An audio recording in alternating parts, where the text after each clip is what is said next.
our people power, our team, our coordinated efforts. We knocked on over 400,000 doors in the last 10 days. It really drove voter turnout, particularly in the metro areas, but all across the state. So, did you have a chance to talk to Bueller? I have not heard from Representative Bueller. I expect I'll hear from him shortly. So,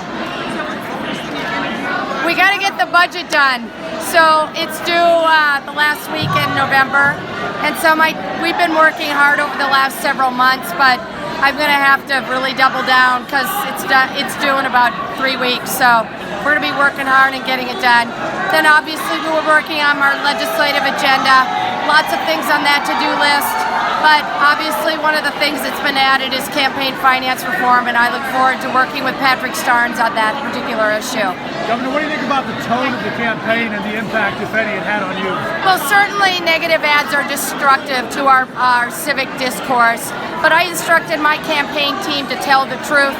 I know that actions speak louder than words, and I think it's really important that we raise the bar in Oregon, both in terms of the level of transparency around campaign finance. I don't think dark money should be spent here. I think Oregonians ought to be able to follow the money in our political campaigns, and I also think we need reasonable campaign finance reform. You heard the crowd. When I mentioned that issue, they went gonzo. You saw what happened in Multnomah County. We need to move forward and tackle campaign finance reform. What's your read on the national landscape, particularly female governors? So clearly, women have really struggled to win in these executive offices, but we're tripling the number of Democratic women. We picked up Gretchen Whitmer in Michigan, Laura Kelly won in Kansas. I think the things that draw us to voters, that voters are drawn to women, is starting to translate into executive office now. Where else did we pick up? Michelle Grisham in New Mexico, Laura Kelly in Kansas, Gretchen Whitmer in Michigan, and I think Janet Mills is winning in Maine. So that's a huge number of increase in terms of women governors. This is so important because governors, our states are where the action is at, right?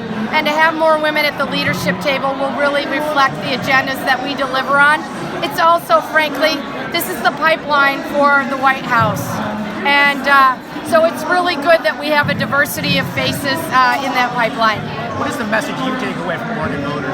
I am so impressed, in the number of folks turning out, but also it was really clear that the collaborative effort we had with a number of the organizations led to the defeat of ballot measures 103, 104, 105, and 106.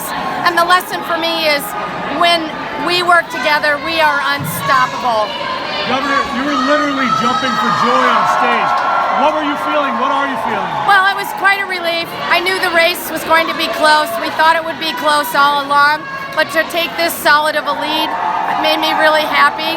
And it's just really cool to be able to pick up races in the State House, in the Senate, and really be able to make a huge difference over the next 2 years in Oregon and keep Oregon moving forward. Has Bueller called you yet? No. Thank you, Governor. Thanks, you guys. Thank you. Have a good night.